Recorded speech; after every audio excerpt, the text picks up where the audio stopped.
back on the show. It's been quite a while. I think the last time we caught up was before, or was after, sorry, the TUF finale in July. Obviously, he was there with his team. That is ATT, and that is Mirsad Bektic, obviously sitting out there to pull out of his last fight, scheduled fight against Kawajiri due to an ACL tear. First of all, Mirsad, great to have you back on, man. How's all with you, my friend? Thank you, man. Everything is outstanding. Life is good. Good stuff. First of all, mate, I want to just give me an injury update. How's the knee? Is everything all recovered? Has rehab gone well and everything? Yeah, everything. I mean, I'm pretty much done with all that stuff. Now it's just getting back. Well, I mean, I've been back into training, so it's just, I've been grinding for a while now, so I'm actually looking forward to my break next week. So I've been going for about 8 months straight now, so I'm looking forward to my break next week. What was it like sitting out? Obviously having to pull out, a pretty bad injury, ACL tear, one of the worst injuries you can really sustain. On a psychological level, how tough was it to sit out and watch on and look at the division unfold the way it has? I mean, honestly, it was really difficult. I trained out. I probably for the Kawajiri fight, I felt I was more focused than I ever was. I trained harder than I really ever have, and I felt I was doing everything right. And just to have that happen, pretty much 3 weeks before the fight, it was really devastating. I invested a lot of time into myself, into my training. My coaches invested a lot of their time into me, as well as financially, too. I invested a lot of time in myself financially, recovery, and all that stuff. So it really took a toll on me, and it really, kind of questioned a lot of things, because you work so hard, and not to get that fruit at the end of the tunnel. It was pretty hard, but thank God, I was able to. Stay strong and dig deep and come out on top again. Yeah, looking forward to seeing you get back in there. What have you made of the division? Obviously, the division's been on hold in regards, the title for quite some time. What have you made of the division sitting back and watching on? Has it given you a good perspective of how it's playing out? Honestly, just, sitting back and, watching these fights, watching these newcomers and watching some of these guys that have been around a while. It's just kind of, I feel like their division is kind of cleaning itself out. It's kind of like a recycling bin. Certain guys are getting recycled. I feel like the only tough guys are top 4 guys. Aldo, McGregor, Frankie, and Chad. But Chad got his whole pet thing going on. So. I feel like, the division's kind of, it's there for the taking, and I'm not taking it. A lot's obviously changed since you've been in. We've seen, the weight restrictions and fight week, things like that. There's been, we've seen a lot of guys obviously blown hot in USADA. What's your thoughts on all that? Is it good for the sport? Is it going to make things better for the fighters and the fans? Yeah, for sure. I mean, I think it's definitely good for the sport. I mean, I think it's really gonna test a lot of guys. It's gonna test a lot of guys' hearts. It's gonna test a lot of guys' character.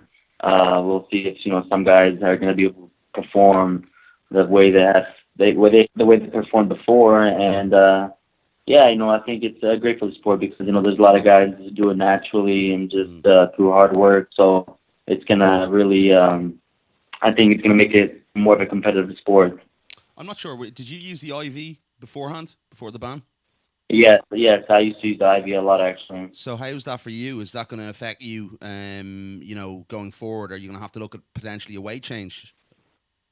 I feel like I'm pretty big for 145. I mean, I walk around at 172, about 170, 172, eating healthy on a diet all year round.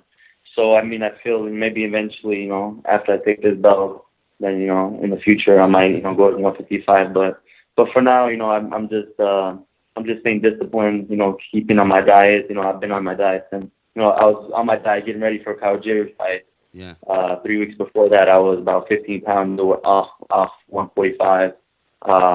Had 2 weeks after surgery, I kind of ate whatever I wanted to. Got big, and then I was right back on my diet. So when I've been on it for 8 months now, so I'm really, I'm just nothing but solid muscle, and yeah, I don't think it's gonna affect me at all because I always come prepared. So I think that's the difference between me and all the guys.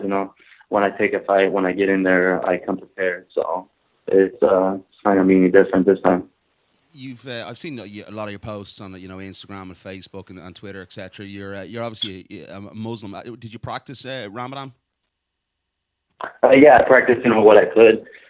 It's very hard, with training, but yeah, I did practice it.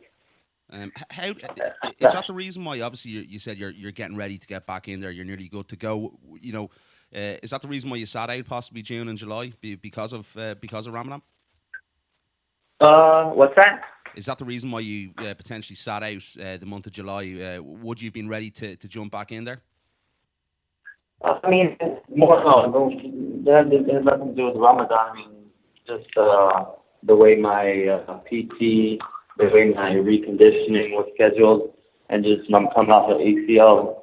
I'm planning on coming back in October, so that's pretty early for an ACL anyway, right there. So, yeah. I mean, it's more about just being, when I step in there, being prepared, not having any excuses. So that's the only reason I was already training, but when I get in there, like I said, I'm coming in to humiliate guys, so I'm not trying to go in there and have a competitive fight. So it just wasn't on the agenda to fight. Then we have a plan, and we're gonna stick to the plan. Definitely. Kawajiri was obviously ranked number 12 when you got the injury. Does it have to be a ranked opponent for you in your comeback fight? I'd like a ranked opponent. I've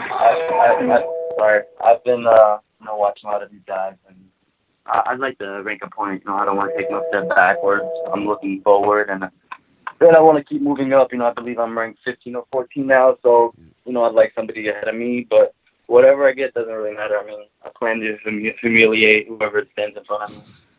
You talked about that before when we had you on the show in the past. You talked about beautiful destruction and beautiful violence. Obviously, you visualize a lot of things. Who can you see, yourself beating, or who do you visualize beating in your comeback fight? Is there anyone that's been grinding on your nerves that you'd like to get in there with? I mean, I visualize beating all of them. From 15 to number 1.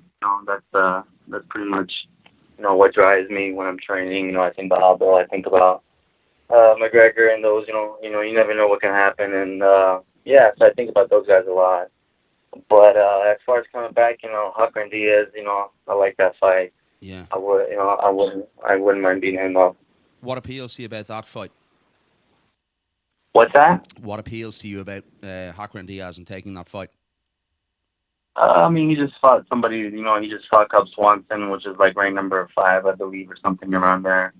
So he just he fought Hacran. I mean, he went 3 rounds with a number 4 or 5 guys. So I believe I can do a lot better than that. So that's pretty much it. That's a good way to prove. And he's fighting a lot of the who's who, so it's a good way to prove myself too. Let people know what's up. Yeah. Have your management team had any contact with the UFC about that fight? What's that? Have your management team had any contact with the UFC about that fight? No, I mean, I don't think so. I mean, obviously with the UFC, you can't really pick who you want to fight. It's more about who they want you to fight. So, I don't think so. I mean, I talked with my management, and we've talked about kind of what are good matchups for me. But I believe all matchups are good for me because I believe I'm the best. So it doesn't really matter. I want to get your thoughts. An Irishman here, Paul Redmond, who stepped in at short notice to fight you. He had a fight, I think it was last July, this time last year, and he lost that fight, got caught in the fight. What do you think of him being released by the promotion only after 2 fights? I mean, he lost both fights, so I can't really say, argue much in his defense. Okay. I mean, he lost, he didn't win, so, if you're not winning, then the same thing with me. If I'm not winning, then I probably don't belong in the sport, or I gotta choose something different to do. Yeah, and I was just considering that he took the fight on such short notice against you, but he made a choice. So you got to be ready. If you're gonna be in this sport, you got to be training. It's a full-time job. So you shouldn't be having any excuses. If I take the fight and I sign the paper, I'm not gonna have any excuses. a lot of guys. He's not the first guy who's taken a fight on short notice and lost, and he's not the first guy. If he would have won, he wouldn't have been the first guy who took a fight on short notice and won. So there's really no excuses for him or anybody, as a matter of fact. You know, once you sign, and it's your responsibility. That's not your coach's responsibility. It's not your mom's responsibility. It's your responsibility to be close to weight, to be on. You know, everybody's different. You know, it's the little things that matter. So if you're not dieting, if you're not treating your body right, then it's going to show. And obviously, something showed in this fight, and he wasn't able to win, and you know that's kind of on him. Cool. Yeah, no, I completely agree. Your thoughts on the new UFC ownership as well? Good for the sport? What's that? Am I aware of it?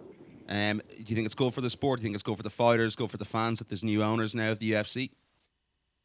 Yeah, I think it's gonna be very well. I think from what I've seen and from what I've heard, the new owners, they're involved in, you know, the big time money guys, and they're involved in, you know, in Hollywood and, you know, other business individuals.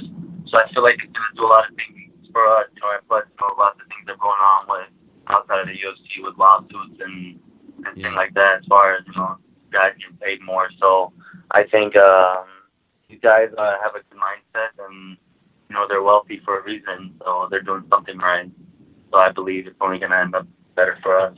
That's one of the major issues, is the pay. But another thing, you know, I feel, and a lot of other mixed martial arts media guys feel that the UFC aren't doing enough to promote fighters across the board. They're concentrating on, you know, one or two, the likes of Conor McGregor and Ronda Rousey. Do you think that's something they should really, you know, delve into more? You're a guy, you know, you've a very tragic story, you know, where you came from. You're a very marketable personality as well. Would you like to see the UFC take more guys on board and try and gain these guys more exposure? Yeah, I mean, it would be nice. I mean, why not? Of course, I would like more recognition, you know, but I guess, you know, those guys, you know, Randa and Conor, you know, they kind of they got something about them that intrigues people. So, you know, everybody has something about them that's special. You know, maybe me, where I've come from and what I've had to go through to get here, it's a little different than what they are. So I believe in time, you know, my time will come. And so, I mean, I'm not crying wolf or anything, but I feel like, you know, everybody's going to get, you know, their due in. So it's just a matter of time before mine comes around. All right, Mirsad, just before we let you go, big year for you, starting with Hacran Dias. That's obviously the fight you said you'd like to take on. Is this going to be a big push and kick on to 2017, you know, and a real charge for that title? Of course. I mean, if you look at my fights, I mean, I've been dominating everybody. I think I think I've been one of the most dominant fighters, and not just in the featherweight division, but if you look at all divisions, it's really not. It's not been competitive with me and my opponent. So, and if you look at the strikes and all those details, I mean, it speaks for themselves. But yeah, I mean, I've had my eyes on the title since day one. So it's just a matter of time before it happens, you know. So I'll keep taking them out. I'll keep humiliating them, and at the end of 2017, early 2018, I mean, I believe I'll be the champ. Great stuff. Looking forward to seeing your progression as a mixed martial artist in the future and seeing what is next for you, obviously. Mirsad, really do appreciate the time. The guys can find you on Twitter and all social networks, I think, at Mirsad Bektic MMA.